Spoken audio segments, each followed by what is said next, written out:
Fragments of Silicon. Sometimes we're one car short of a rideshare gig.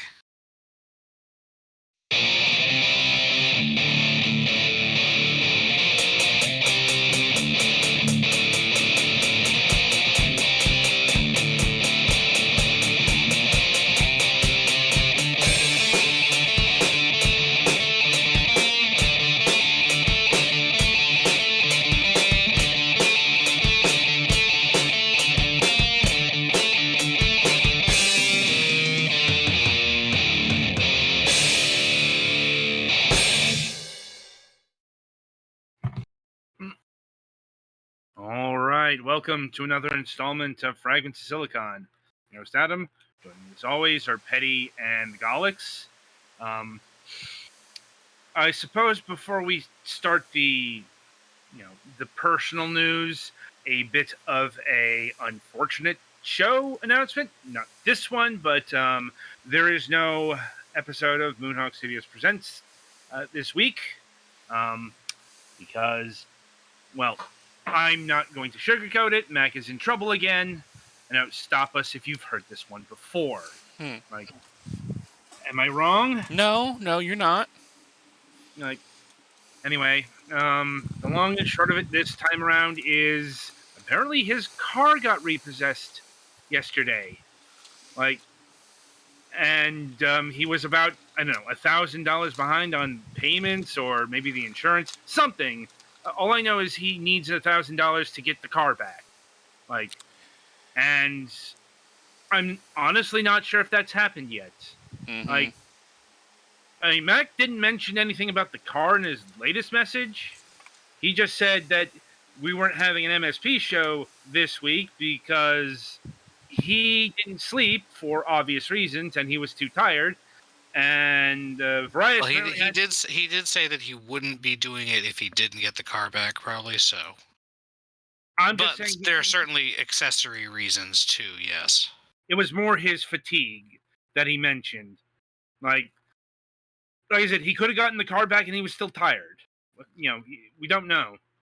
The point is, he needed to rest. And Varius is out with oral surgery today. So it was, and we didn't have a guest scheduled anyway for this week. So it was just decided that, MSP couldn't wait for a week. Like, next week would be a different issue because, we do have a guest booked for that. But, hopefully everything gets situated by that time. But, with these things, especially something as major as getting your car repossessed can take some time. This is especially concerning because, Mac makes the living from the ride sharing. So I'm sure he'll have extended, commentary on it next week. Or we'll hear about him starting up a rickshaw service. Enough. I would not want to do that in Arizona. I mean, although he works nights anyway, so I guess it would just be cold rather than impossibly hot a lot of the time. Still, it's called lightening the mood anyway. Mm-hmm. Yeah, anyway. So, shifting over to, the usual business. Over to you, Petty. It's hot. It's been fucking hot for the past week. Yes. Luckily, we do actually have a air conditioner coming. I hope to God the mailman doesn't break it, or else I may lose my mind. Is it, I'm guessing, is it a window unit? It is a very large window unit for about 1,500 square feet. No. Yeah, if anything happens to that, I may lose my mind. It was not cheap. That one went on the credit card. But luckily with 18-month financing. As long as it's been taken care of. Yep. So, there's that. I'm gonna see about playing a new Digimon deck this weekend because it's basically the last weekend of this current format. What So, kind? Blue Hybrid. What a lot of people call the most toxic deck in the format. Yeah, so my friend has got some Digimon cards, and we've been actually playing, and he built a Reflazimon Digiburst thing, so I've been trying to come up with an actual deck to play, and that was one of the ones I got recommended as good. Yeah, when the new set comes out, I'm finishing building my X antibody deck, so yeah, that's gonna be fun. And yeah, just been kind of trying to stay somewhat cool and not, melt away. And yeah, other than that, no apocalyptic events have been happening. So that's good. So I guess next victim? It'll be you, Galix. I don't know, I've just been a little bit frustrated these past few days. I don't know, just various life stuff. No one big thing, Just Okay. kind of bunch of annoyances. But Pathfinder game is Sundays is going well. Like I said, I've actually been able to play Digimon cards with my friends sometimes now.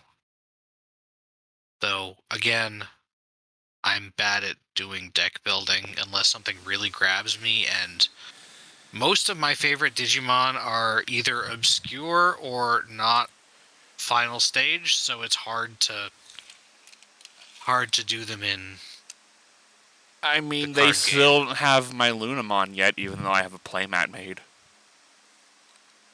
Yeah, but you can be almost sure that they're going to do that eventually. Yeah. Whereas there's never actually going to be a deck that's like based on Wizardmon. I mean, they do have a lot of Wizardmon cards. There are like 3 or so. Fair. And like 1 or 2 of those is a vanilla. Anyway, when the next starter decks come out, I want to try out the Mastamon one. Yeah. So, anyway, we'll see. Still making progress in Super Robot Wars 30. Getting pretty close to the end game. As I have been for the last couple weeks. It's just a slow inching game. Ever closer. It's a slow game. Look, when one map takes like an hour or 2, it would be quicker if I fast forwarded through the battle animations, but then what's the point? And haven't made too much progress on Kirby because I've been wanting to play that with my friend.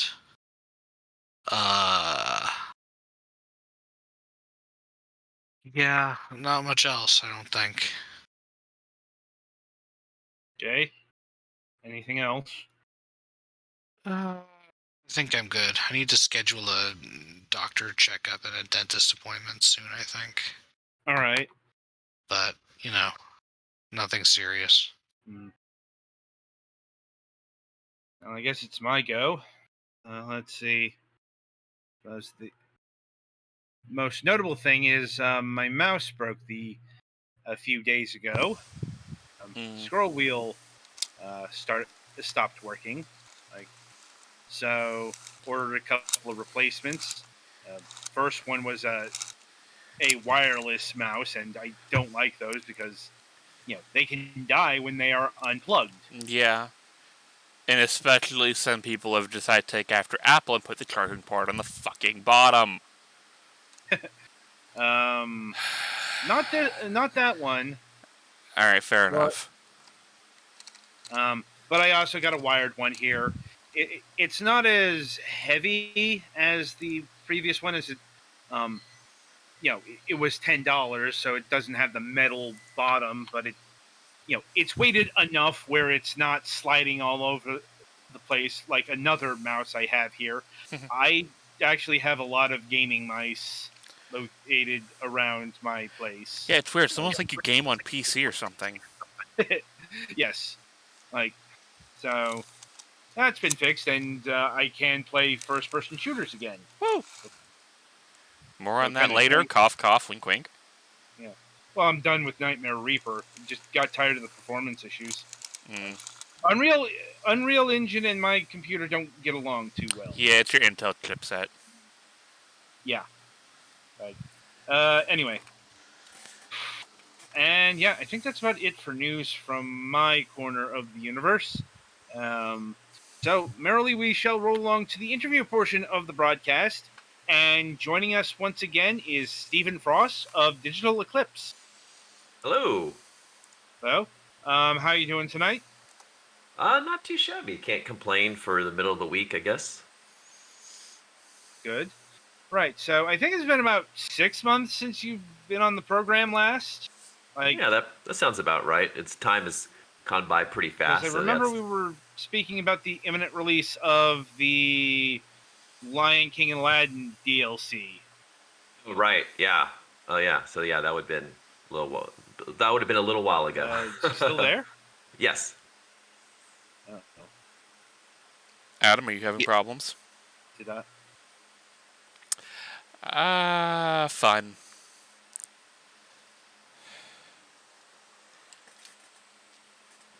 It's always technical problems, right? Yeah. To overcome. Yeah. Don't a swift reconnect fix that. Yeah, there we go. Yeah. Anyway, as you were saying. Oh yeah, it's been a while. Yes, the last time was the sort of our updated release of the Lion King Aladdin collection, where we added in the Jungle Book and the Super Nintendo version of Aladdin. So yeah, it's definitely been a little while, and of course, obviously now since that point, we've been hard at work on the Turtles collection, amongst other collections that we'll be releasing this year. Right. So, I suppose my first question is actually in regards to the Lion King and Aladdin collection. Mhm. I don't know if you can answer this, but it is worth asking nonetheless. Is that done, so to speak? Yes, from the perspective of that sort of collection, I think we have sort of reached the end with that. But Disney has always been a great partner with us. Same as Nighthawk, who's the co-publishers of those two releases of the collection. So I expect that we'll continue to talk with them in the future, and should any sort of other opportunities arise, as you guys know, there's a myriad of Disney games, that have been released that for the Super Nintendo and Genesis platforms back in that era. That we would love to sort of release. Nothing set in stone yet, but it'd be great to sort of release it. Me personally, while I doubt this would happen, while we're speaking on this topic, I would personally love to release some of the Tokyo Disneyland games, like localize them and release them in the United States and Europe for people who've never played those games, because I personally like them. That's not to say that we are going to. That's just a personal kind of dream of mine. But yeah, I would expect that, given the success of these past collections and, our great partnership with Disney and Nighthawk, I'm certainly crossing my fingers for the future for additional collections to show up, and additional partnerships. Mm-hmm. I do have to admit, in terms of like the NES, Super NES, there's not a lot of Disney games left. Like, not saying that there's nothing left to do, but I'm struggling to think of what that would look like in terms of presentation. Well, if you go back and you actually look at it, and you include also things that might be exclusive to Europe or things that might be exclusive to Japan, there's still, there's people ask us to do stuff like the Toy Story games, for example, right? Or Yeah. Pinocchio, or so there's actually quite a few. If you go back and just kind of generate a list, there's still quite a few Disney games that have that were released during that time. Oh yeah. So. I'd say the major desired Disney games would be the Sega one. The Castles of Illusions and the Quack Shots of the world. Right. Yeah. Exactly. Those are, those are certainly big as well. So I think there's certainly enough there to do sort of definitely another collection, or how they want to structure it. Who knows what the future holds? Obviously, there's no current plans right now for any of that stuff. But I think there's plenty out there that we could come up with. And it's always the fun part too to kind of I think with those projects kind of go behind the scenes and talk with the developers and see what sort of interesting behind the scenes content you can find, especially in association with Disney. And so, with that in mind, I suppose it's time to get to the main event, so to speak. Though, first of all, for those who haven't heard of this particular package, what is the Teenage Mutant Ninja Turtles Cowabunga collection?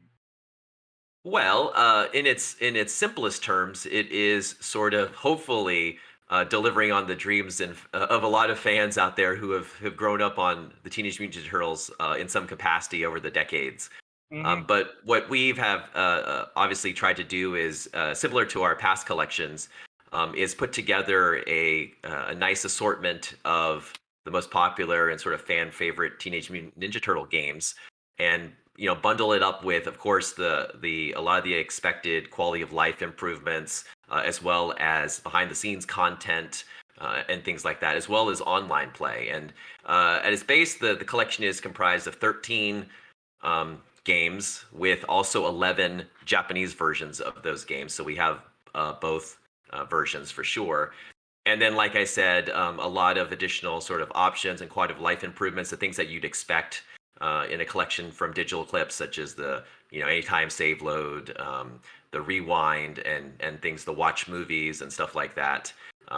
As well as hints towards some new stuff that we haven't done before, like strategy guides and some additional stuff that hasn't been announced yet.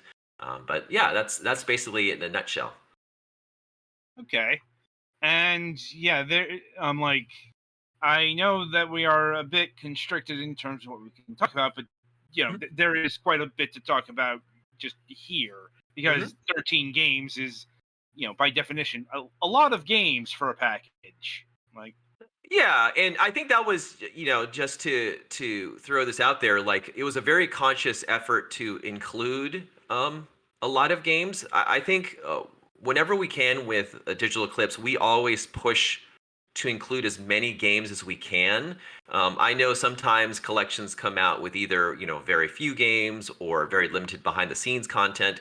But when we try to tackle a collection, especially something that's so well revered and loved as the TMNT franchise, we want to make sure that we're delivering on the expectations of not only the number of games that people would love to see, but also the additional content and bonuses that go along with that. right, that does make sense. So, I suppose my first question in regards to the package here is, I believe this is the first time you've worked with Konami on a package. Um, and it's actually a bit of an unusual collaboration here, because Konami has put out classic collections before, but they've been done with M2. So Right. I'm wondering how this partnership came about. Well, I mean, we've worked with Konami a fair bit. Even I have worked with Konami a fair bit because we are a studio that, up until most recently, been the Yu-Gi-Oh studio. So most of the most recent games, Ah, Legacy of the Duelist, and then a Link Evolution, which is the most recent one that I worked on. We've been working with Konami on Yu-Gi-Oh for quite a few years. Um, so.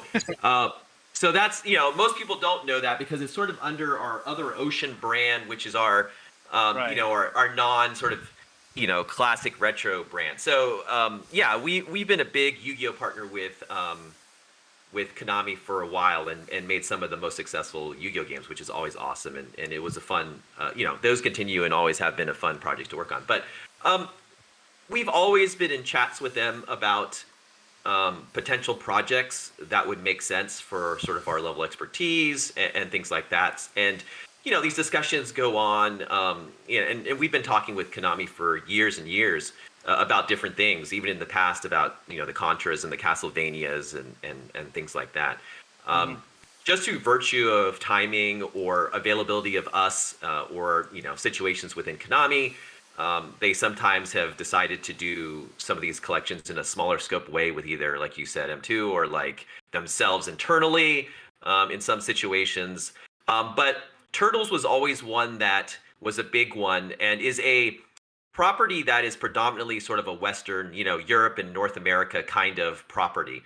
Right. And so when that was brought up as a potential idea, I think it was sort of determined within Konami that it should be driven, from either Konami Europe or the Konami US side, but probably predominantly from Konami US because of just the presence of TMNT in the United States and things like that.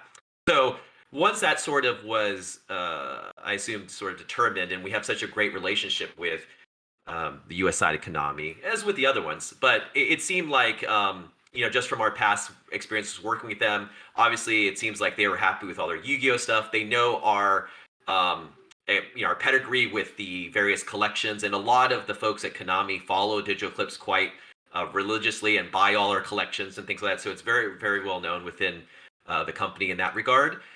So it just kind of made sense, and the timing was right. And we started talking about it, and obviously with these things, it can take a while to come to fruition because you have multiple stakeholders, right? You have not just Konami, but you've got Nickelodeon, right, Mm-hmm. as a license holder, and all of the sort of legal challenges and various folks you have to talk to in order to get all the ducks in a row and the plans in alignment in order to get clearance for all of this stuff. And as you can imagine, with 13 games, it takes a little bit more work to try to make sure that we have all our bases covered and that, we have full permissions to sort of release all this stuff. So a lot of, even before we started on this development, I'm sure on Konami's side, if I were to guess, was spent just, getting all the rights, getting all the permissions, getting all the partners on board and happy with what we were planning to do.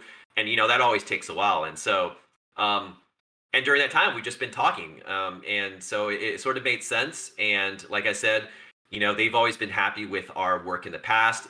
We feel that Konami are great partners, and we've always pestered them about their franchises and what we can do to work with them on a myriad of franchises. We're just huge, Konami IP fans.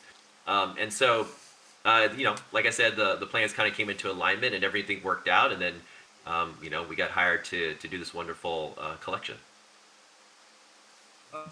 Indeed, that's quite the story. I suppose I'll issue a bit of a sidebar here with you, Petty, since you're the Yu-Gi-Oh player, and if you have any Yu-Gi-Oh questions to ask, fire away. Not really. Like, I've played Legacy of the Duelist and Link Evolution, and they're fine games. Though they do have some trouble on the Switch, but that's also kind of a Switch thing. Okay, just giving you the opportunity. Yeah, understandable. Yeah, and so, and how long have you been working on this collection? It's been a while. I mean, let's see. I mean, started earlier last year, right? It blurs depending on the time of when, like, we were doing the pre-production stuff or just chatting with them and working out legals and things like that. But it basically started earlier last year. Okay, that's shorter than I was expecting, actually. Like, well, I mean, think about it. By the time we obviously haven't announced a release date yet, but I mean, it's already been year plus, right? Year 3 months, year 4 months since potentially we started, depending on when we quantify that. So, yeah. I mean, that's a pretty long for like collection. I mean, quite honestly, like the longest collection I've sort of worked on was Street Fighter. That was sort of a roughly a 2-year time span, because we kept adding, we added the Switch, we added training modes, we kept adding to that game, and so it kind of spread it out over it. And by the time the Japanese version launched, which was an updated version of it, it was about 2-year time frame. So it's you don't you want to make sure you do the quality and stuff like that, but also you don't want to spend you don't want to be spending 2 years on a collection if you don't want to, if you can avoid it. It's true. I'm like, it's more it's 13 games in one package, so I was expecting that to take like 2 years or something. So, see, the time in relation to this stuff is obviously more of the behind the scenes content, and obviously the online stuff. Obviously, we have a lot of experience emulating all of these platforms in the past. So wasn't anything new to us. So being able to get these games up and running in our emulation systems takes a bit of time, but we have a lot of experience with these platforms. So that's not the huge time sink as it would be if we were also trying to introduce new platforms that we haven't done before, right? But the biggest challenge is, of course, as with everything that I say, is taking games that were not designed to be online, and then adding online support to them, and then also, going in and spending a lot of time um, digging up behind the scenes content, talking to people like who has these assets. And this is a component that a lot of people don't think about, right? They think, well, oh, these companies always have these things, and in some cases they do have a lot of stuff, but also in a lot of other cases they don't have much at all. And so we have to spend 6 months, a year, or whatever it is, reaching out, contacting people who used to work on the company in the past, who might have content or assets or design documents, or things like that, because companies in the past notoriously don't keep this stuff, right? Fortunately, Konami was a great partner. They had a lot of this content, which helped out a lot. But we also, had to work to source content and things like that as well. And so it varies on a project per project basis. But I think one of the things that people don't quite get with this stuff is that it's not the behind the scenes content, especially to the level that we like to try to include, and especially with this collection, which has a large amount of behind the scenes content, is the amount of time that it takes to find it all, and dig it up. It's not just laying there on the internet. Most of the stuff is just not even exist on the internet. So it's really just a lot of hard work and what I call Indiana Jones, type of archaeology, where you have to kind of go out and say, first off, you have to figure out what exists, right? Because you don't know what exists, and then if it does exist, who might have it? And sometimes it is a very involved work, and in past projects, we've had to send people to other countries like Japan, to small towns, to search out an arcade board that wasn't known to exist, over the span of a month. I don't undersell the amount of work that's involved there, but going back to sort of your question, like our specialty is emulation, so that doesn't take as much as it sort of used to. It is from the standpoint that you have to get it working across all the systems and optimized so it runs well on all the systems. But really the challenge is the extra stuff, like the quality of life improvements, depending on what you're adding to it, the online support for sure, trying to get online support for games that were never designed for it. And then, of course, all the behind the scenes content that we try to gather. Sounds like a good summation of the perhaps more, how do I put this, subtle issues that can arise in a project, especially as a licensed work. And yeah, for the audience at home, a licensed work isn't just the Teenage Mutant Ninja Turtles license. And I suppose this is a good time to ask this question: is there any piece of media that isn't returning in this collection? Well, there's always things that you have to, without getting into semantics, but there's always sort of things that have to be adjusted, generally in these games, depending, on the legalities of stuff. Sometimes it could be culturally insensitive. Sometimes it could be including properties or IP that don't exist anymore, and things like that. So, I say it as like, while we try to avoid it, there's always kind of changes, and sometimes more radical or not. And I'll give you a perfect example of that in the Street Fighter collection. Mhm. Street Fighter collection, Guile stage has a traditional Air Force logo in that level, right? But because of sort of the situation with the Air Force and getting rights and things like that, that is no longer present. And so if you'll notice, with the Street Fighter 30th Anniversary Collection, that logo is replaced with a new logo. And every future iterative release of Street Fighter, those Street Fighter games, uses that updated logo for Guile stage. And you think, oh my God, it's horrible that you have to go back and modify a game or an aspect of a game that's been seen by so many people by millions and millions of people over the years, right? But things change, right? Sometimes IP holders change to different people. You no longer have the rights to do something. The new IP holders do not want to be involved in stuff. So there's always cases of this, and I kind of say this to the folks at home, like you say, like we never want to change anything. Our whole point of these collections, and also as game sort of historians, is to preserve the integrity and original intent of the development teams. But just because of legal reasons, sometimes things like the Street Fighter aspect have to be changed. And I would say that pretty much every collection we've ever done, whether you may notice subtleties of it or not, or maybe it's not as big as you think it is, have some changes, probably.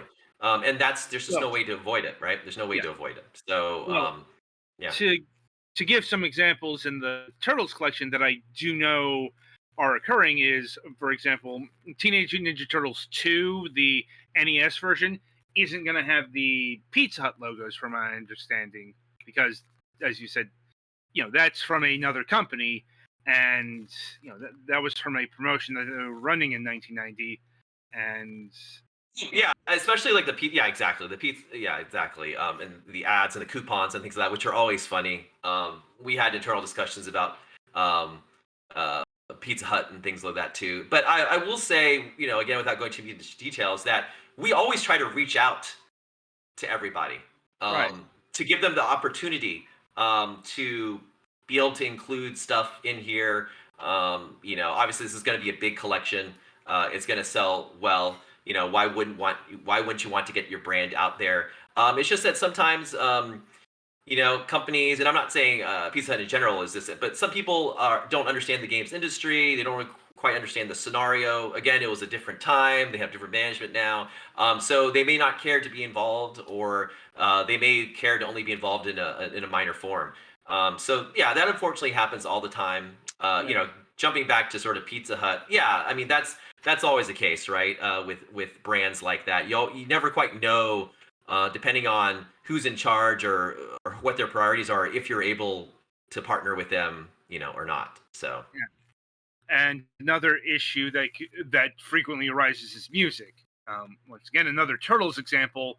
The arcade version of Turtles in Time originally had a sample of the song Pizza Power, which is from the Coming Out of the Shells tour, which was actually a licensed musical track. And I don't think that's returning either. Well, yeah, I mean, I don't think that's been set in stone either way, officially by Konami. But I can sort of say that across the board, just as I sort of said earlier, we have certainly done our due diligence and tried our best to include everything that we can. And in some cases you get what you want, in some cases you don't. But there's no doubt that we've tried to be as accurate as possible to the original releases as much as possible, and definitely spent a lot of time trying to as best ensure that as we could. Okay.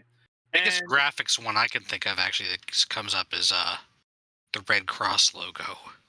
Oh, Red Cross. The Red Cross was, in a general thing, is very large issue, for sure. We've had to change that in numerous games. The most recent one for sure was the Blizzard Arcade Collection, which I worked on, which uses the Red Cross looking thing as a health pickup in Rock and Roll Racing. Mm-hmm. So we had to go. Because that's like an international law thing that you can't do that. It is.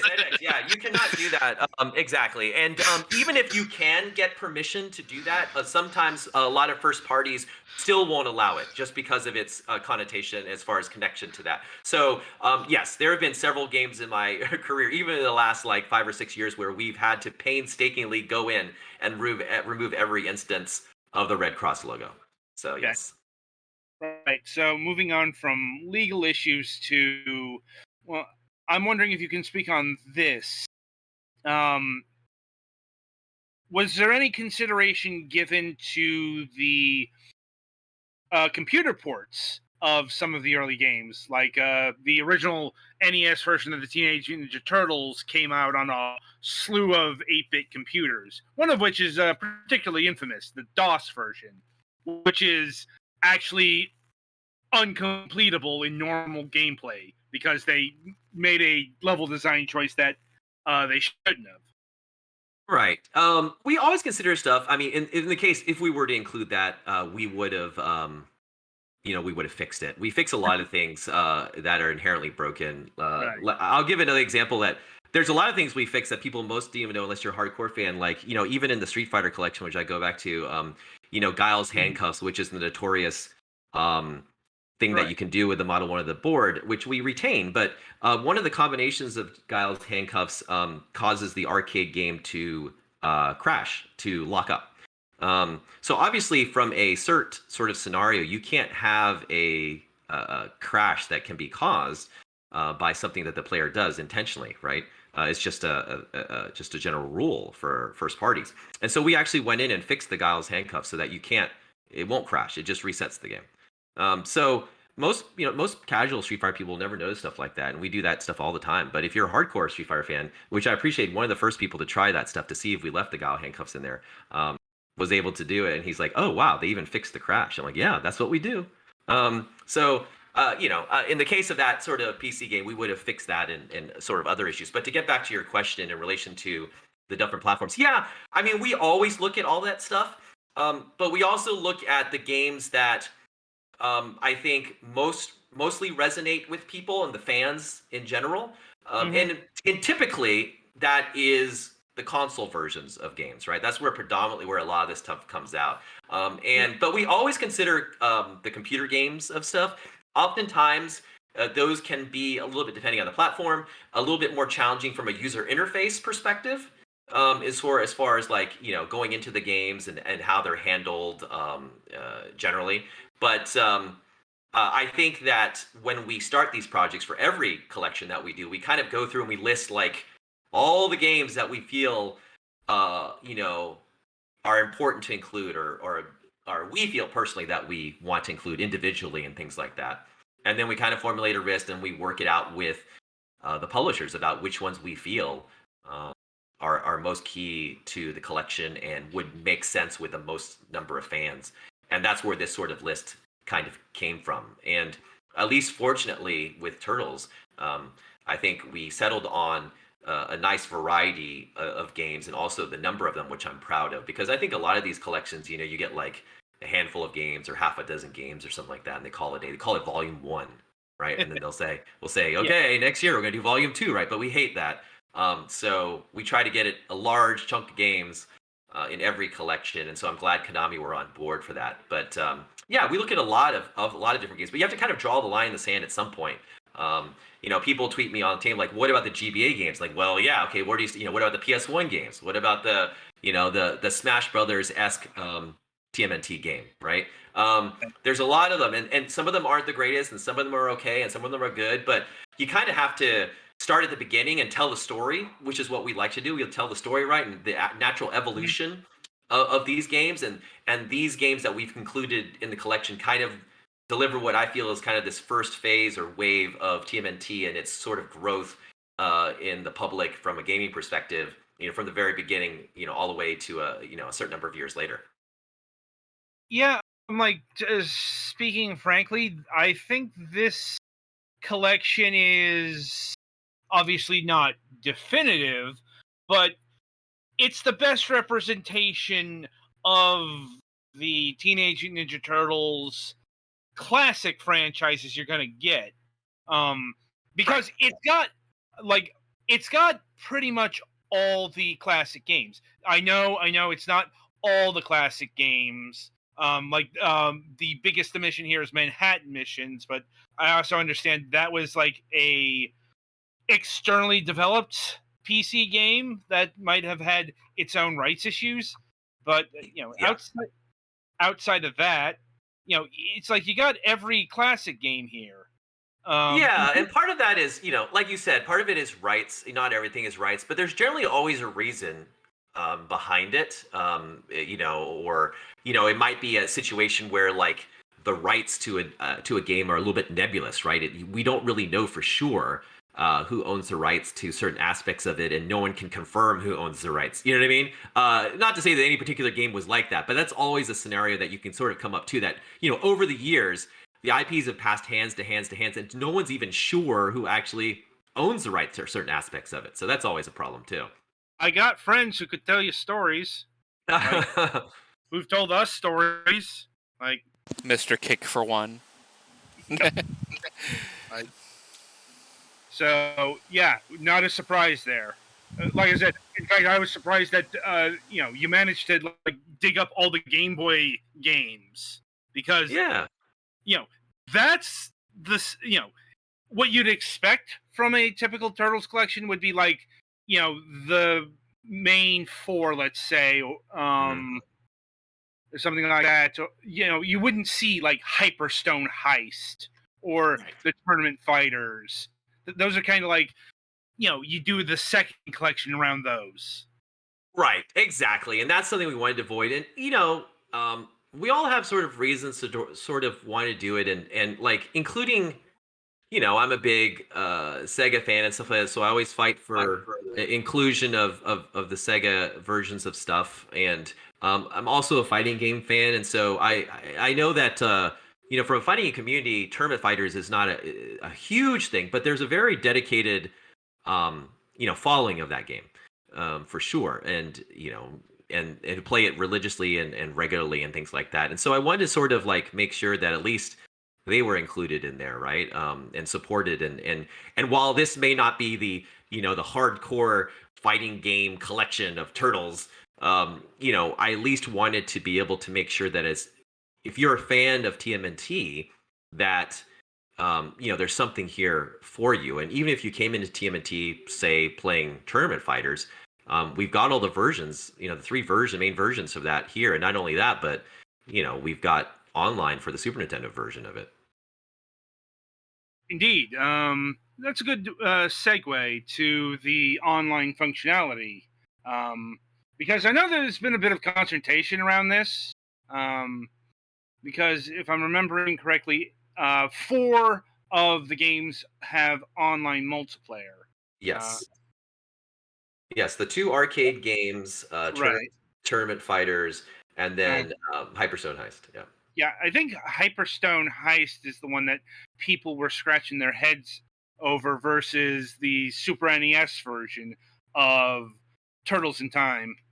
But, Sure, yeah, and you can argue. I mean, you can obviously argue this a lot. There's always reasons for it. I understand the reason in thinking about the Super Nintendo version of Hyperstone Heist, but we also didn't want, even though the Super Nintendo version of Hyperstone Heist, the Super Nintendo version of Turtles in Time builds upon the arcade game.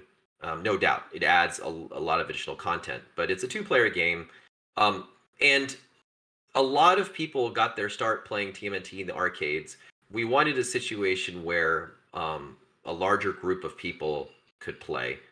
So we wanted to make sure that the 4-player games were supported, because you can have the most players playing there. Also, from the standpoint that, there are people who were on the Sega Genesis side of stuff who didn't, who didn't have the Turtles in Time versions like Super Nintendo, things like that. So we wanted to have, I'm sort of justifying my thinking in this. It's not just me making these decisions, obviously, but I'm giving sort of some semblance of reasoning behind it. But the Sega Genesis crowd, they grew up on TMNT too, and I felt it was sort of important to have representation on the Sega Genesis side.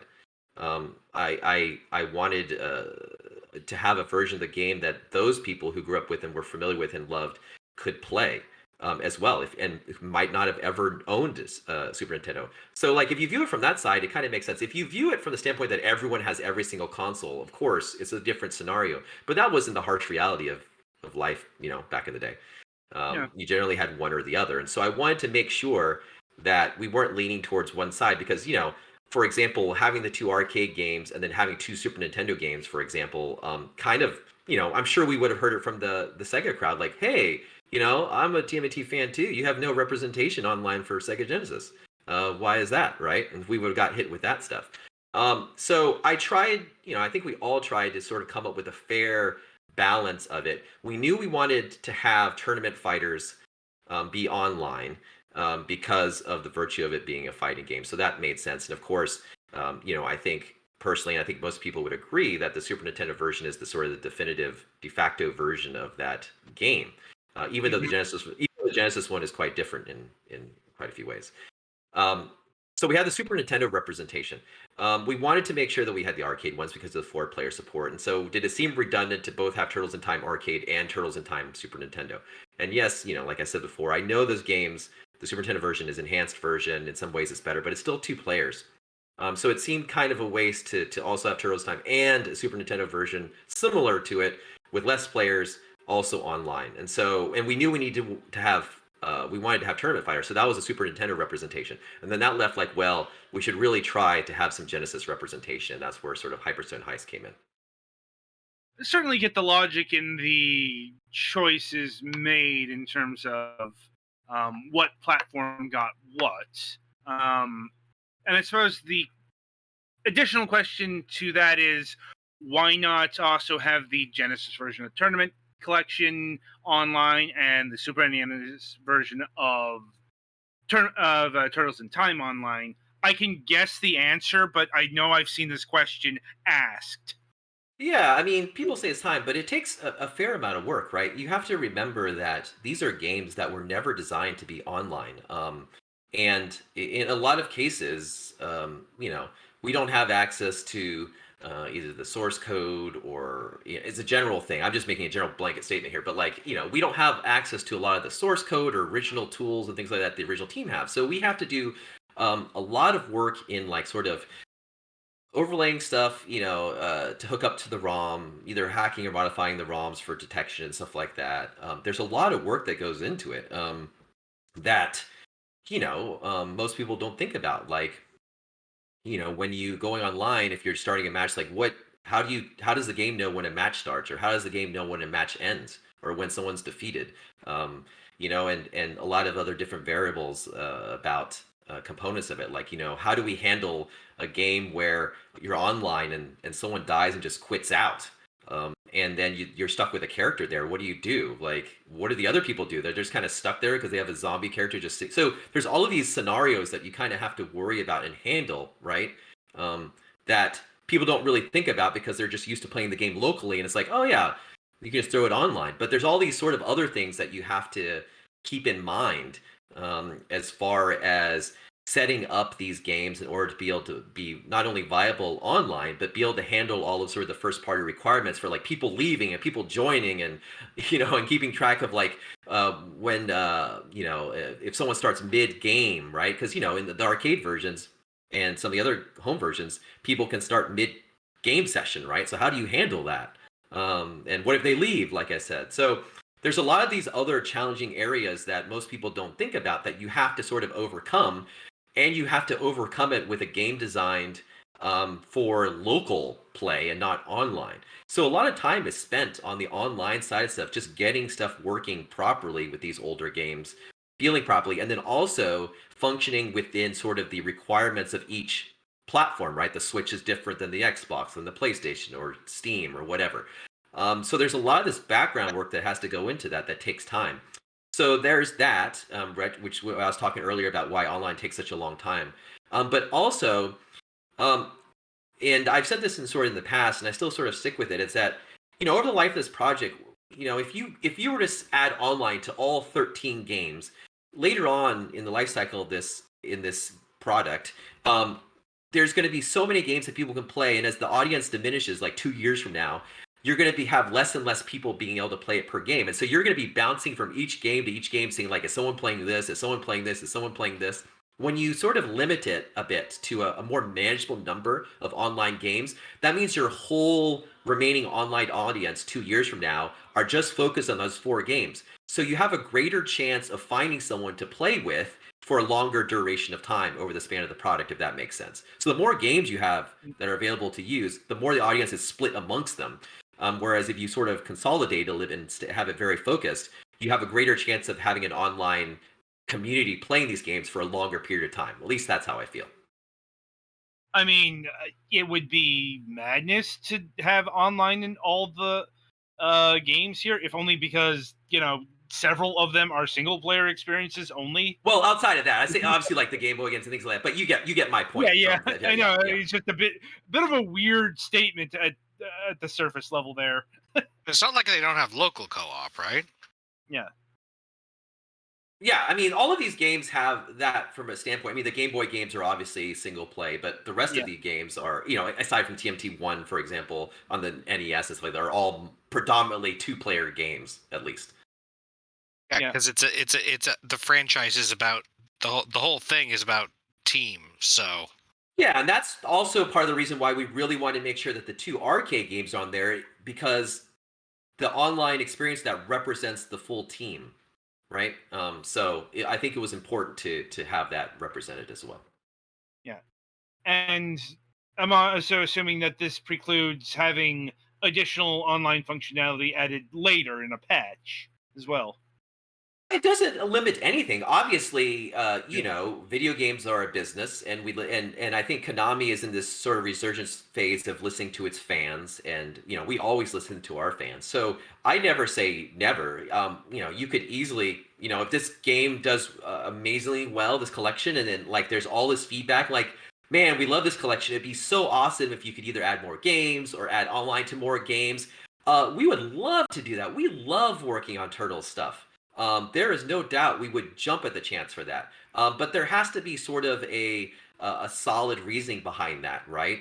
We wouldn't want to just willy nilly sort of do that. But if there's fan support, as I say always, all of our collections, like let Konami, be heard, right? Share your thoughts and your opinions, right? And I don't mean it just in. I would say I have to be careful, but it's not just derogatory stuff, regardless of the game out there that you're talking about. There's no need to be completely derogatory and just spout out, just insults and things like that. That doesn't help anything. Keep it civil, boys. Yeah, but I mean, my main thing is like, make it constructive with your criticism. And ideally, if you have a solution to your criticism, even better. That means you've thought about it, right? Just anyone can sort of point out the flaws in something and say like, oh, this is broken or this is missing. But especially if you don't provide any sort of solution or afterthought to that, anyone can do that. However, the things, the thoughts, and the sort of the shared opinions that really resonate are the ones where people have shown that they've thought about it for a second. They're like, hey, I know you've done this and this, but what about this? And here's why we feel that it's a good reason to do this. That is the aha moments and the good things that people listen to. So I give this as a tip. It should be obvious to everyone out there who's a game fan trying to reach to a company and stuff like that. If you want to share sort of like feedback about a product, or you feel that you're unhappy about a component, or that, or you feel that something else should have been focused on, or things like that, that's totally fine to share that.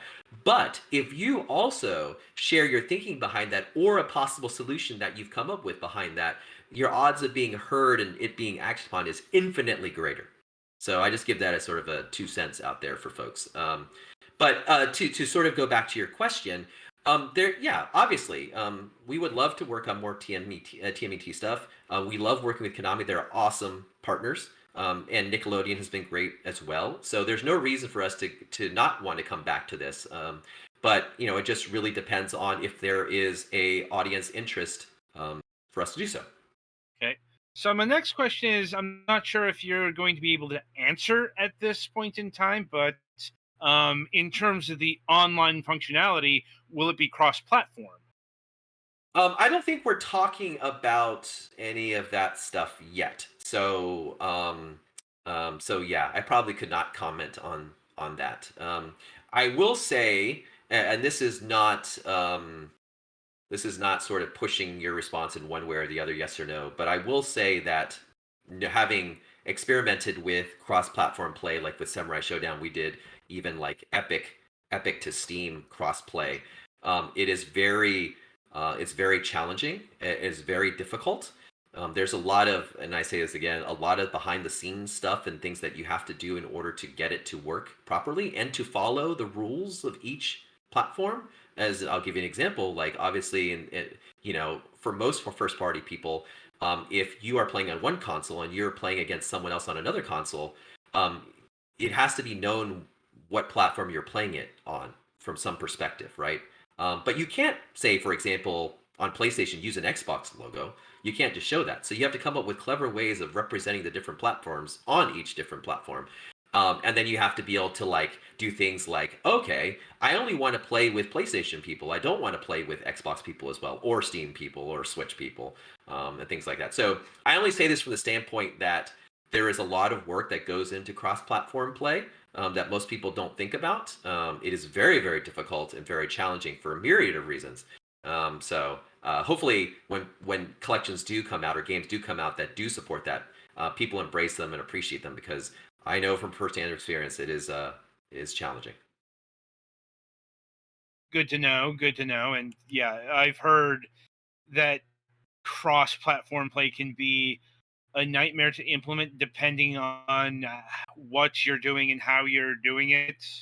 Like, Yes, yeah, and but and you also have to keep in mind that the way that online is handled across all the platforms is different. It's very different.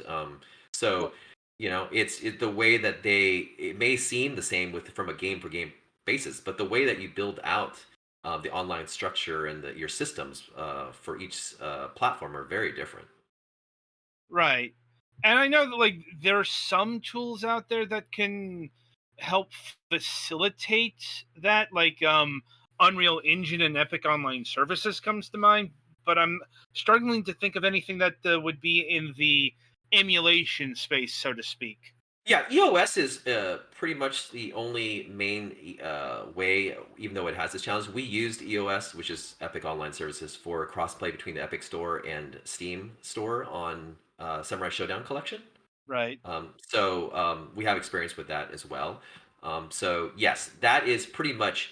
I mean, if you're looking for any sort of solution that even though it requires still a fair amount of work, Epic's online services, our system is basically the only tool in town for the most part. Otherwise you have to sort of spin stuff up on your own or use your own server structure and things like that. Generally, And I'm presuming that the Cowabunga collection isn't coming to the Epic Games Store at this moment in time, when it gets released. um, yeah, I there's no current announcements about the Epic Store. That's not to say that it won't get released on the Epic Store, just that Mhm. it has not been announced as of now. So, yeah. Right. And indeed, for those wondering, the announced platforms are the PlayStation 5 and 4, the Xbox Series X and S, the Xbox One, the Nintendo Switch, and Steam. Um, That's correct. Yeah. yeah. And in regards to platforms, was there any particular difficulties in getting this game collection to work on the Nintendo Switch? I think the Switch stuff issues are always the same as everything else, right? Like you have to, and I think the greatest challenge, and I say this just in a general statement, is that especially if you have like a Switch Lite, it's a very small screen. Making sure that your UI and text and stuff are legible, things that's always a fun challenge. But predominantly, it's the cart sizes that you always have to worry about, right? A lot of Mhm. our games generally take up a fair bit of space, um, and for the other platforms, either you are a disk, right?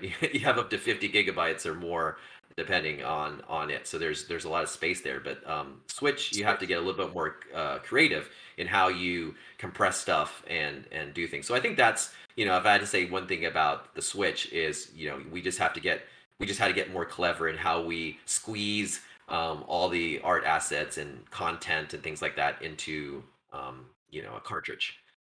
But I expect just through and this is just my personal guess, through just the popularity of the Switch and the IP itself, that Switch will probably end up being the number one platform I'm predicting for it. So we'll see how that goes. Yeah, I'd honestly be more surprised if that didn't happen. Like, Yeah, yeah. Sometimes it's weird. Like sometimes like certain collections resonate for people differently. It might be just an age sort of thing, but Turtles is such a mainstream IP as well that appeals to a broad variety of people. People who are in their 40s who grew up in the early days, who read the Eastman Laird comic books back in the day, to even young folks now because they have seen like the latest animated series.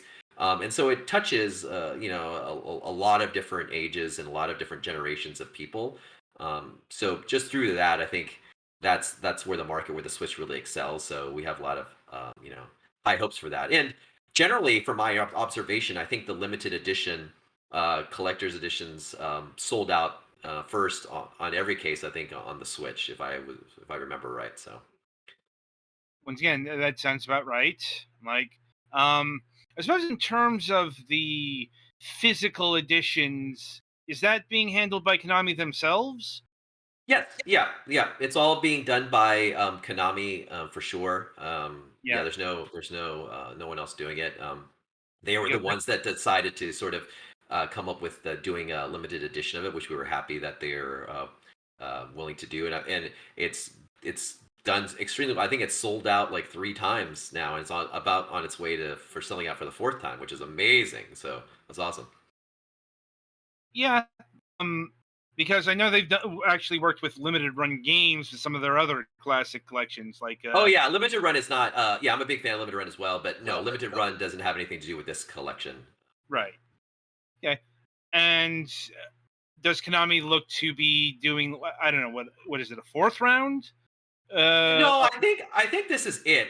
It was one of those ones where like initially, I mean, I'm sort of just saying this from my own observations. I don't work at Konami, so I can't put words in their mouth. But I think what it was is like they were unsure of how well it would do, and then it kind of blew up and sold out like instantaneously. I know Amazon sold out in less than 2 hours, and then they're like, okay, well, we probably should reconsider how many we're making of these. And I know they got bombarded. We got bombarded by people just saying like, I wasn't aware that this went up online on Amazon and other places. It's sold out. Is there any other chance? And so I think Konami trying to, the new Konami trying to just win over fans and please folks and things like that, decided to do some more runs of it to try to make sure that everyone who wanted it could get it.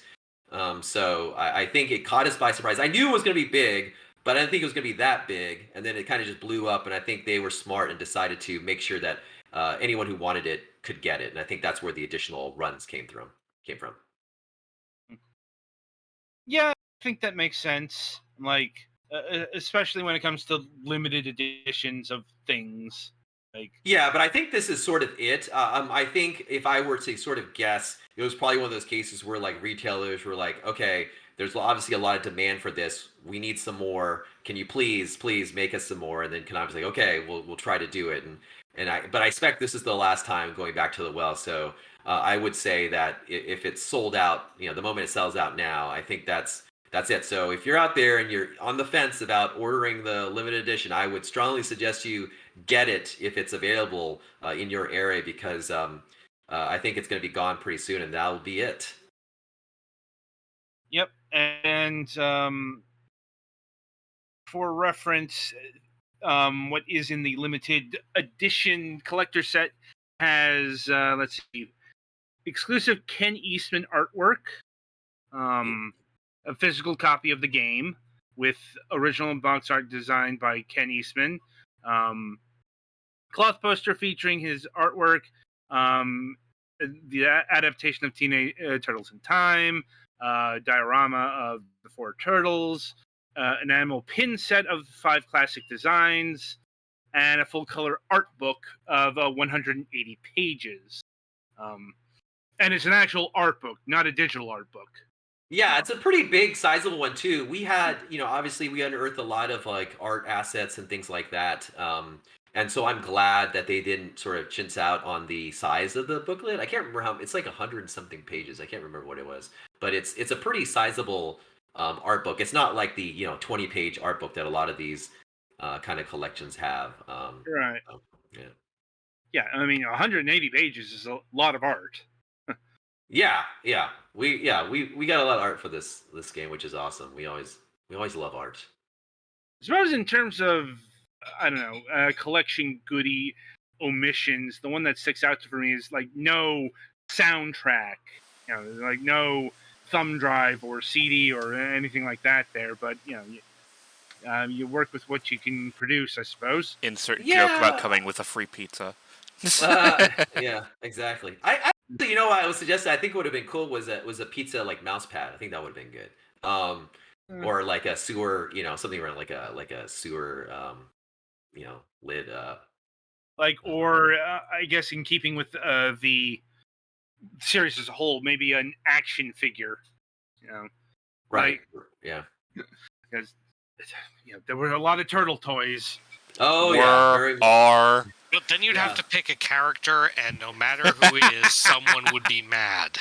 Yeah. Well, I mean, yeah. That's the quick thing you think you'll learn when you make any of these sort of releases or collections is that even though you try your best to please everybody, you can't. Right? It's like classic thing where you can please part of the the people all the time.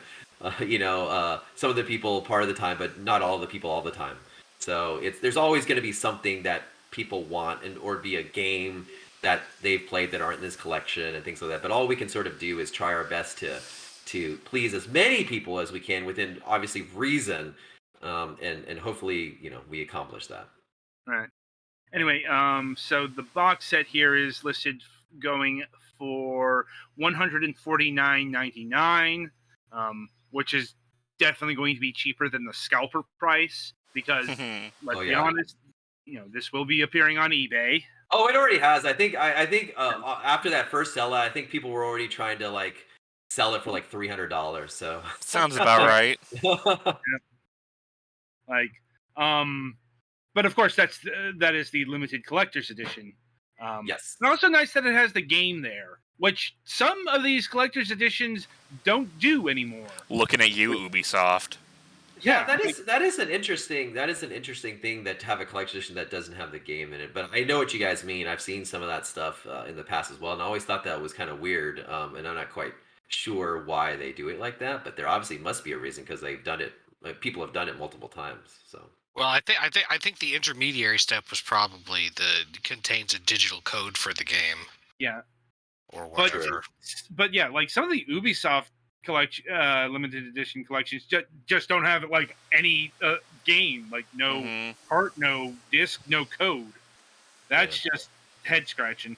But that's a different company doing a different thing. In regards to the regular edition, I believe the price clocking in here is what, $45? I think it's $39.95 or $39.99, depending. Yeah, basically $40. Yes. Yeah, which admittedly is on the surface high for a classic collection, but I'm assuming the price here is because this is a licensed work with a lot of games in it. Yeah, I mean, you have to think of a lot of things with this stuff. I mean, I think $40 is the same amount that Capcom went out with Street Fighter, and actually, I think every collection we've ever released, aside from maybe Disney or something, have gone out at $40. I think it's just given the work involved, especially if there's online, the license, right? Everyone needs a piece of the pie. All these collections have licensors that obviously want a cut of stuff. There's no doubt, and there's other people out there in different ways who have things that require different cuts. So, yeah, I mean, hopefully people think it's a value. I mean, like I said, it's got 13 US. It has 11. So you got 24 games on there, especially for people who haven't seen the Japanese versions of stuff or things like that. Hopefully when they see the number of games, they see the content and stuff that we've included in the behind the scenes and other things and the quality of life improvements and stuff like that, that they'll feel that it's sort of justified. We feel so. I mean, I think we put a lot of heart and hard work into this. It was a lot of people working quite a bit of time to get everything that we could into this bundle. And I would say that from a content amount, it's got to be one of our biggest, if not I assume it is our biggest collection that we've ever released. So. And as supposed to fill in a bit of an information gap there that I don't think we've covered yet, the reason why there are 13 Western versions and 11 Japanese versions is because 2 of the games just flat out did not come out in Japan. That is correct.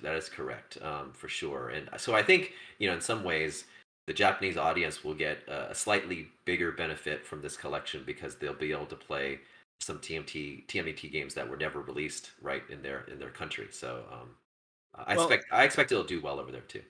Yeah. That does beg a question there. Have you heard any response from Japanese Turtle fans? We just hear it from like Konami Japan, and the one message I think that has resonated across all of the Konami branches, and I think I could say this to them is that I mean, I said this earlier before, that I think that the amount of positive reception, and just social responses to the announcement of Turtles, we expected it to be well received, but not to that level. I think it started trending on Twitter like 10 minutes after the announcement. That's just being generous, but yes.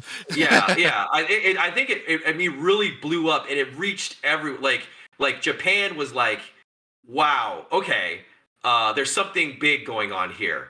And so I think from our side and also on their side, I think everyone involved in this project might have underestimated the sheer number of people who are Turtles fans across the ages, and they just all showed up, at the parade, and it was amazing to see. Like, we just got bombarded. Konami got bombarded with messaging and just like love and positive stuff, and it was very worrying because you like I say, you work on these games for quite a while. You kind of submerge.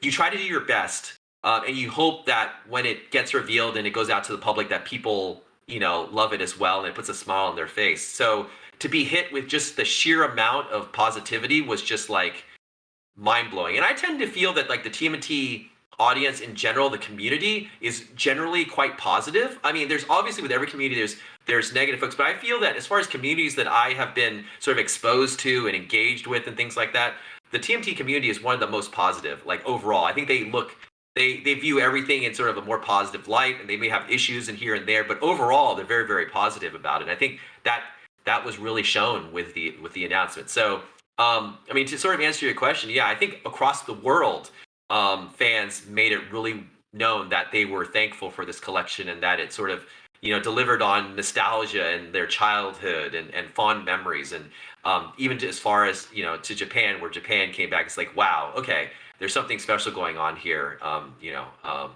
so yay. Okay. And right, I know you're limited in how you can talk about this, but do you know when the roadmap of features announced? Is there something in regards to the Cowabunga collection to be announced in the near future? I mean, I guess it depends on what the near future is. Like, I don't have sort of insight into Konami's plans. They're sort of formulating. They've been working on that for a while now. They obviously want to hit at certain points of the year, depending on when they announce the launch time frame. And so they're sort of formulating that plan now, I believe, and I think they are potentially moving stuff up and adjusting stuff based off of the reception. I don't know. I think that the positive reception impacted a lot of things about this collection. So hopefully soon, I do believe that we'll start to see some more stuff in the future. I know they have plans definitely for announcements and sort of public showings of the game, hopefully, and things like that. Nothing sort of set in stone yet. I think they're sort of formulating that, but I think they have some big plans. So I expect that you're going to be hearing a lot more about this collection in the month or two ahead, and leading up to its launch when that is announced. Okay. And so is my final question. Actually, has nothing to do with the Cowabunga collection. It's more something you mentioned last time you were on the show. Have you completed the move to your new office yet? Yes, we have. Actually, it's great. We have a full building now. We have a whole area that's dedicated to being able to green screen, so we can record videos and interviews there and do podcasts, which we plan to do. So yes, we are all moved into the new building. It's an awesome place, and we're excited. Some unannounced projects that we're working on. We've used a lot of the recording facilities, the new facilities we have. in the building, which I'm excited when those things will be announced in the future, hopefully, in the near future, hopefully. But yes, we are moved into the new building fully. Okay. And when are you looking to launch the Digital Eclipse Other Ocean podcast thing? So we keep planning. We keep planning, and we're set up. We got all the equipment, and we've actually done. It's the eternal struggle, right? We've done actually an initial test podcast that was like an hour and a half. That was pretty good. I don't think we'll ever release that publicly, but well, just for the Vantu that it's outdated now. The stuff that we were talking about is outdated. Fair enough. So Hasn't been discussing current events. Yeah, exactly. So I would say in the near future, right now, like I said, this is one of, if not our busiest year ever for the number of projects that we are working on, and so it's just, just kind of staggering the amount of projects. And I mean, I'll be very happy once we can announce them all. But there's a lot. It's the biggest year that we've ever had, no doubt. So Turtles is just number one, right? So I think that we've all just been heads down and really busy with these projects. And so, the calendar event for the podcast recording just keeps coming and passing by. But I do want to really start it. I'm hoping maybe next month in June, things will slow down enough that we can get the people together to really start doing that. So I can't promise that, but that's my goal. Hopefully next month. Right. I'll see if my colleagues here have any other questions to ask. I actually have something. Are you trying to plan to have the cartridge disc version of the games at least fully playable? Like, I know some game collections you end up having to download some of the games, as a day one update, which becomes a problem if something happens with licensing and whatnot. Oh, I see.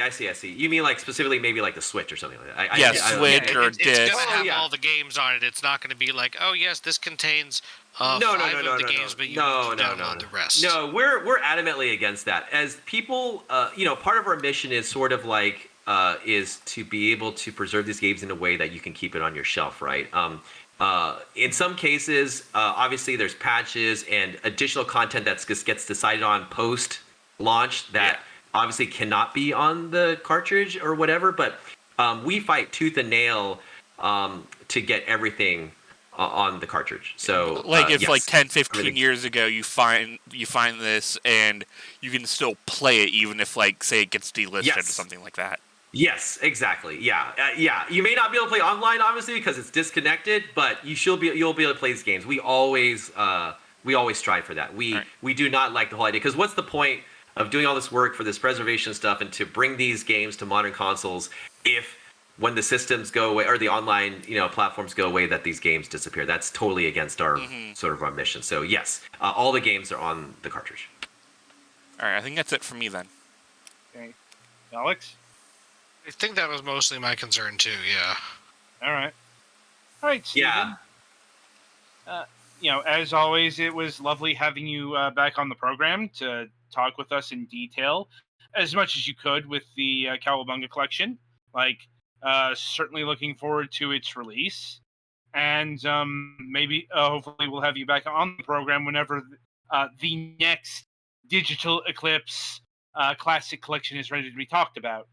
Yeah, for sure. Yeah, like I said, this is our biggest year as far as projects.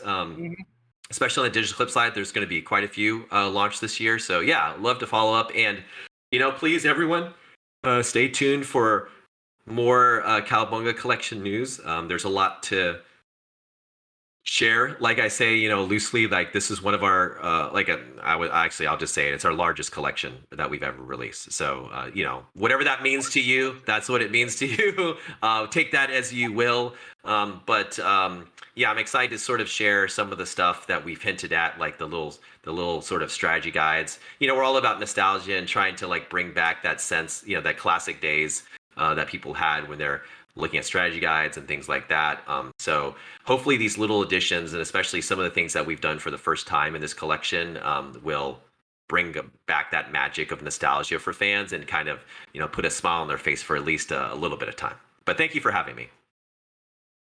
No problem. Anyway, the game is Teenage Mutant Ninja Turtles Cowabunga Collection. I don't believe it's available for digital pre-order anywhere yet, but it is like available for physical pre-order at like GameStop or Amazon. Yes. Target, all the retailers, all the places that you'd imagine. If you want to do that, yes. So if you want to do that for the physical edition, you can do that right now. Digital, still waiting on Konami to generate those particular pages. Anyway, so Petty, play us to the next segment.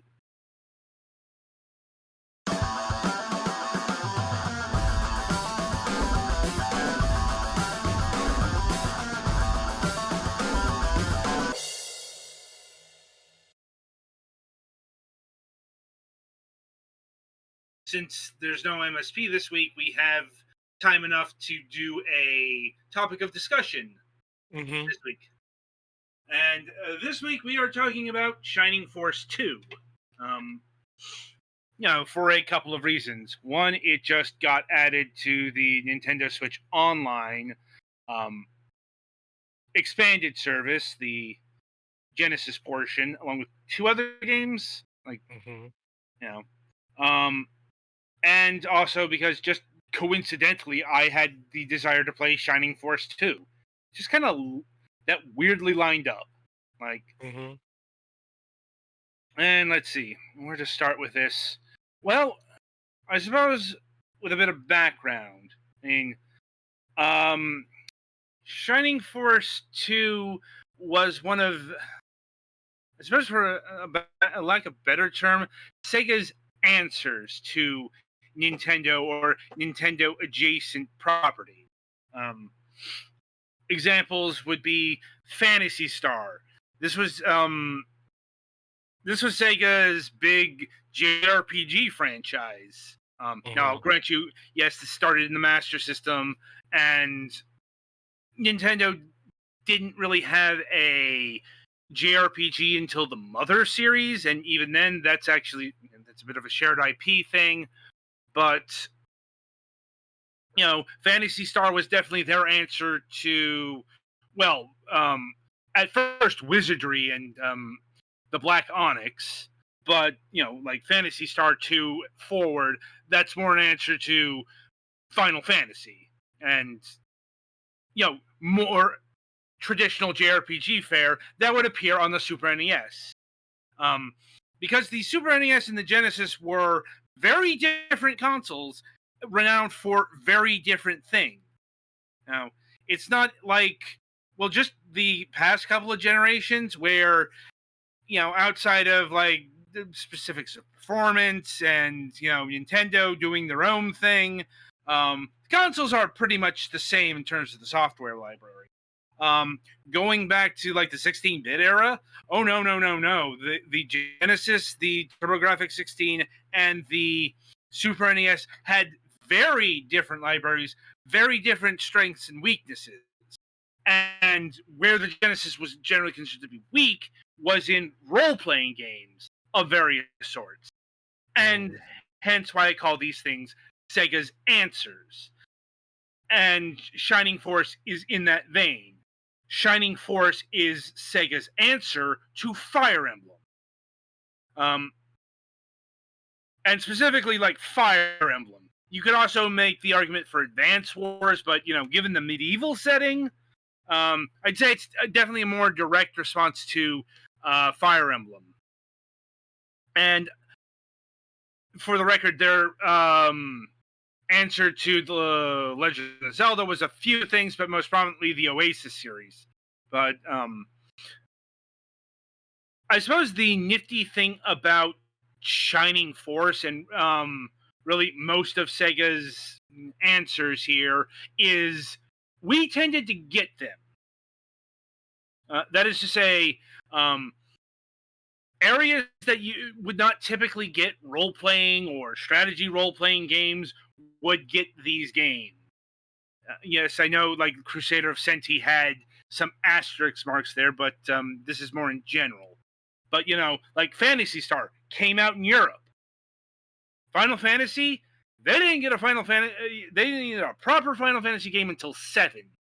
I know they've gotten all 6 since then, but in the Super NES era, like, they got Terranigma, fine, that's your one. And they got,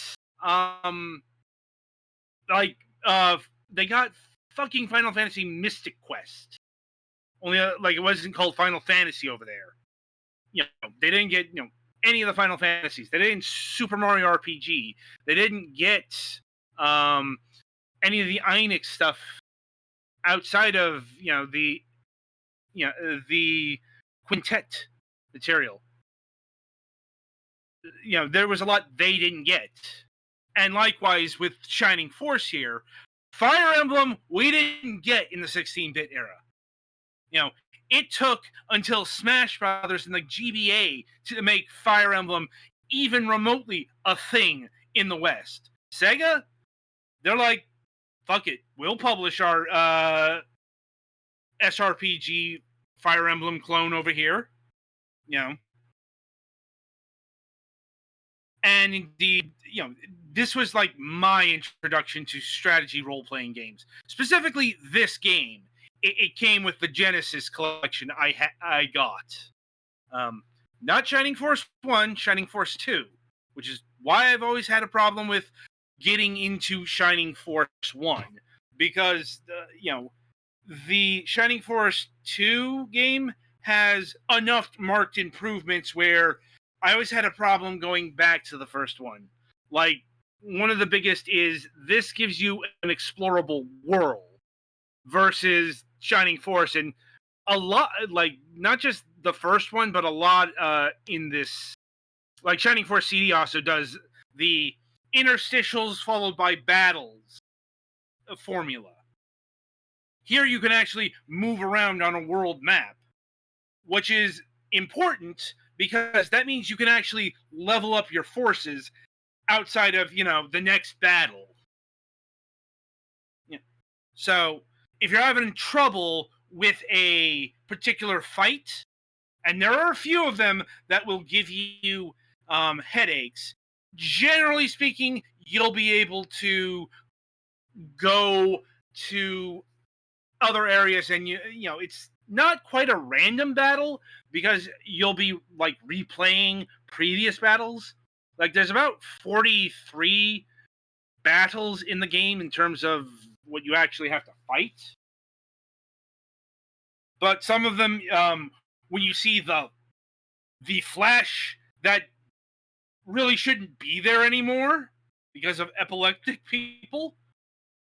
But it was before they I know. knew. Yeah, I know. I'm just, every time I see that, I'm like, ooh, thank God I don't have epilepsy. Like, and yeah, but it's a big difference. Like, and you might not think it's a big difference, but it is. I'm like, is that party member a centaur or just on a horse? that is a centaur. Okay. There are many centaurs in this game. Generally not a big fan of the centaurs. No, I just wasn't sure because of the sprites are still limited to a tile of a certain size. No, I get you, but those are centaurs. Uh-huh. Yeah. And you also get Pegasus. And those are like the units you really want because the Pegasus Knight has wings and they are unencumbered by land and terrain. I gotta admit, I never paid that much attention to like the field effects of how damage is allocated in terms of terrain. Like, I've never been one of these people who overanalyze RPGs and SRPGs. Like H.C. Bailey comes to mind, where he's plotting out all sorts of things on the numbers, and I'm like, no, I don't have to think that deeply about this. It's like bigger numbers are better. Like winged units are usually pretty good. Birdmen, they have problems with their attack and especially their defense. Defense in general is something that you're gonna struggle with in this game with most of your units, in order to keep things fair. Although this is definitely this is also one of those games where leveling up, like even a few levels, will make a world of difference,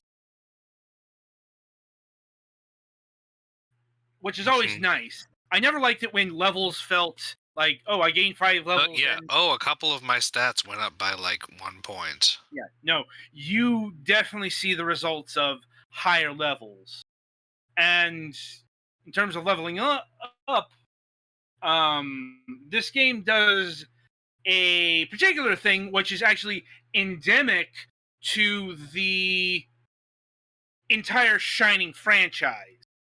And yes, Shining is actually a franchise of games. There are non-Force Shining games. Right. In fact, the very first Shining game was the dungeon crawler Shining in the Darkness, the first-person dungeon crawler. Because later on, the GBA would get the Diablo-style dungeon crawler Shining Soul. And there's also Shining Wisdom, which was their Zelda clone. But yeah, I'm not sure if the Force side of things definitely seems to be the most numerous of the Shining games, because they made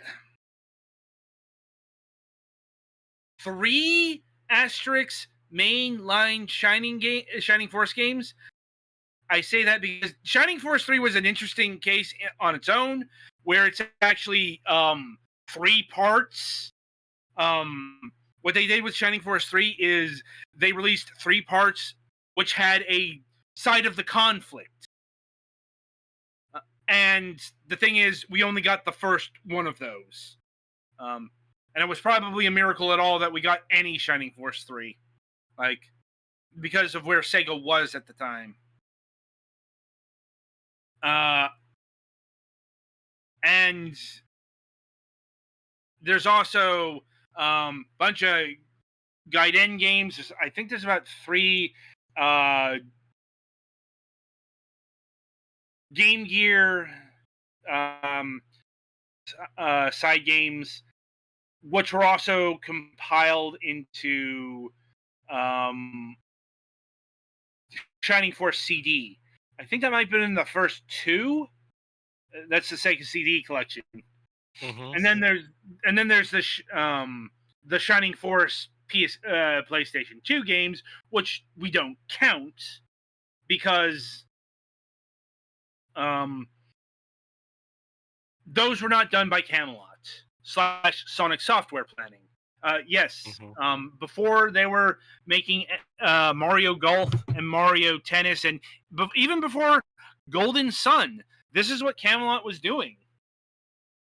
Cutting their teeth, making some of the finest SRPGs out there. It's like, and I won't lie and say that Shining Force 2 is still one of the greatest ever. I do think that people, I probably guilty of this as well, is overstating the timeless quality of the 16-bit era. Because if you go back and play Shining Force 2, it's still going to feel a bit creaky compared to like a 3DS Fire Emblem game or 3 Houses or something like that. But put within context, it's it's certainly really good for the time. I won't say it's like the best SRPG of the era, not even of what we got. That goes to Ogre Battle. Ogre Battle was just operating on a different level than anything else out there. But that's a story for another day. Shining Force 2 is a good not just a good SRPG, but it's a good intro to strategy role playing games. And to clarify, this is a strategy role playing game. It's not a strategy game because you do have actual stats, and the characters aren't just a conglomeration of units like they are in Sega. Is that where you draw the line where if a character's stats can vary, it becomes an RPG or strategy RPG? Yes. Whereas if it's just the inherent properties of the pawn, it's just a strategy game? Yes, I would say so. Also, you can change their equipment. You can heal them. They're not they're not disposable units. That's the difference between Advance Wars and Fire Emblem in my eyes. Although Fire Emblem still has more disposable units than some of yeah. I mean, there's always disposable especially the early games where you literally get new characters that fill the same niches as old characters because they're basically expecting some of them to get killed. I mean, you do get that here, but it's different. This is also, this is easier than a Fire Emblem game because death is not permanent. Right. Units can still be killed, and if they're killed on the battlefield, generally speaking, they do have to be resurrected at the temple. I don't remember any sort of revival magic, which is or good. Item. Yeah, which is actually good. So enemies don't have that as well. Well, and even then, there's like in battle versus out of battle revival. What some games like this will do is just that. I guess more nowadays is that if a unit dies, it's just not available for the rest of that battle. Yeah, that's what this does. And to resurrect a character does require a fee. Generally 10 gold per level. And getting back to what I was saying about the leveling system here is the promotions system. See, units can be promoted to a higher rank if they reach level 20 and higher, up to a level of 40, and the secondary level goes up to 99. And yes, getting all the levels is a masterclass challenge because let me tell you, at a certain point, you really don't want to be sticking around with baseline units because they'll be limited in what they can equip. Now, in terms of equipment here, it's really simple.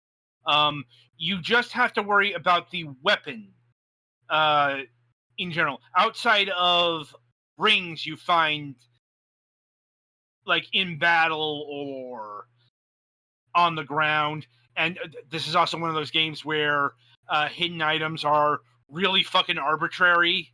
Like, good luck finding some of the shit without a guide, and you better believe I had a guide open the whole way through. And what Shining Force 2 did to layer on the complexity here was the alternate job. The unit here, Sarah, she has two pathways she can take in terms of upgrading. She's right now a priest. She's your healer. And she also does have some offensive magic, and she can get rid of poison. She generally does the things that a healer can do. And if you want the better version of that at level 20 or so, you upgrade her to, I believe, like what's called the Viceroy job class, which is basically a better cleric. What you actually want to do, and in the specific case in this job class that's so desirable, they gave you 2 of these items in the Western version. It was only 1 because you get a few of each type of units. And also, if you happen to miss the upgrade, you will get a eventual one of those units, but you might be asking why you would want to build one up. Well, I will say in like the case of the cleric here, better magic. Because the alternate form here is the master monk. Which basically combines a cleric with the black belt class from Final Fantasy. So healer, but can also punch good. Oh yeah, technically kick good in terms of the battle animation, but yeah, and also can move a great deal of distance, far more than a priest can, or a viceroy. It's like there's a reason why Sarah's usually depicted as a master monk instead of a priest or a cleric. Or is she only in this game, or is she a recurring character in the franchise? She's actually a recurring character, shockingly enough, because she and Kazarin show up in Shining Wisdom. They weren't called those names in the U.S. release because of some stupidity between Sega of Japan and working designs. Yes, I had to look that up. Shocker, that's never happened before at But all. yeah, so most of the characters here are not recurring characters. And like the connections to Shining Force 1 were mostly tenuous. Really, the connections were really established in the Shining Force Gaiden games. Mm-hmm. Like a character from Shining Force Gaiden 2, I believe Pettyfan's on his way to, for example. But there are some connections, like the names Paramecia or Paramecia and Grand Seal. Those were kingdoms in the first game. The caravan and the Nazaka ship also return. And there were some dub-induced plot holes. Like one of the three devils named in this was actually another devil. It's a bit of a thorn bush, if I'm being honest. But here's the thing: you don't have to. The Force Sword shows up, though that it was a different name in the first one. You don't have to really worry about series connections to really enjoy Shining Force 2.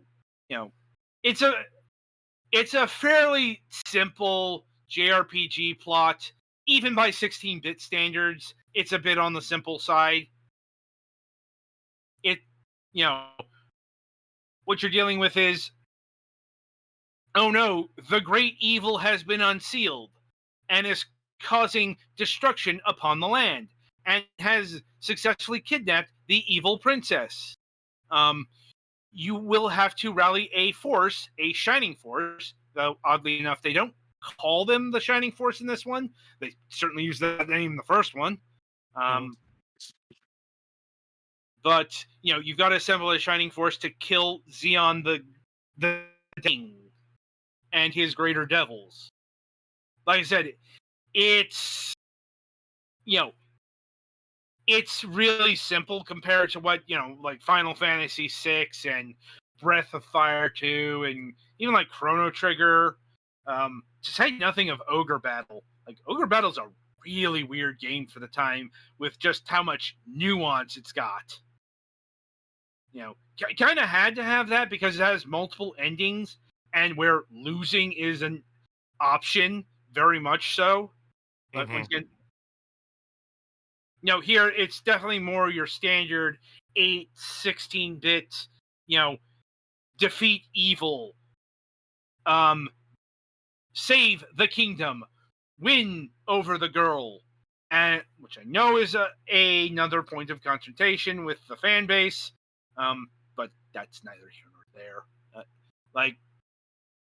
In terms of characterization, it's a double-edged sword. Like, every unit does have personality, and much more of a personality than Shining Force One. But it's still, it's an SRPG. There's a lot of units. There's not a lot of character depth for a lot of the characters. Surprisingly, Bowie, the hero, he's not a mute. He's, he doesn't talk much, and he does get the, in this case, Peter the Phoenix, usually speaking for Bowie, but he does have dialogue. He speaks, and more than I was expecting. Like, he's not a chatterbox, but he's more than a silent protagonist, which I didn't think you could do, but he does. Also worth noting, on the battlefield, be sure to prioritize protecting Bowie and making sure he's healed, because he dies, you lose the battle. This game is predicated on the leader system, for lack of a better term, for most battles. I don't think every battle has the...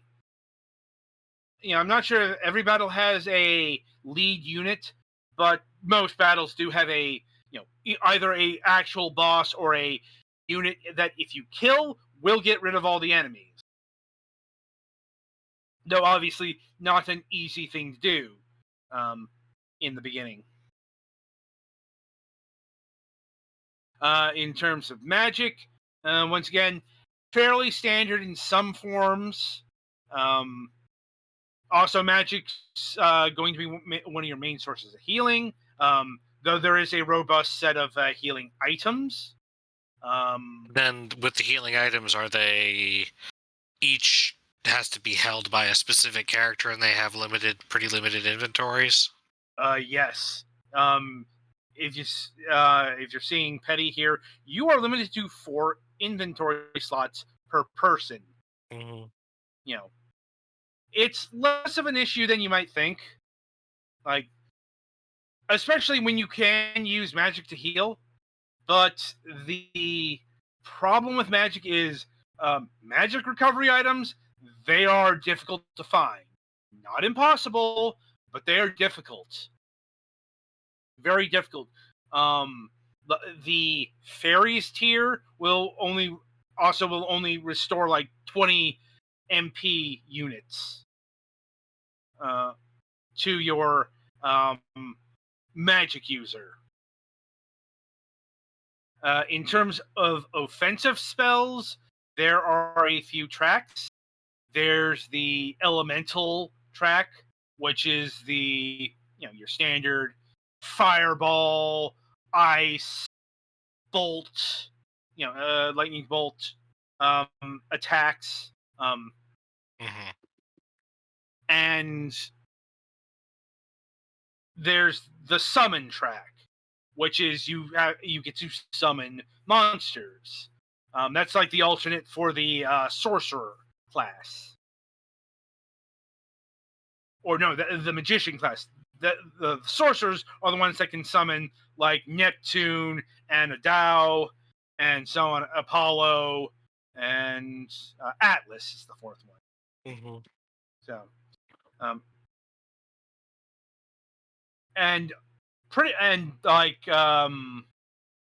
spells also operate on AoE terms. So, some you have to be right by. Some will spread out a whole range. That's the difference between aura and heal. And also, sometimes your higher level spells will have to be closer than your lower level. That's the difference between heal 3 and heal 4. Heal 4 gives you a lot more, but you have to be right by the unit. And as I'm sure you can see, this game is grid-based, tile-based, so it's operating on the Square strategy RPG system. As opposed what's the yeah, I guess you could do hexes on a 16-bit system, but it would be a little bit more awkward.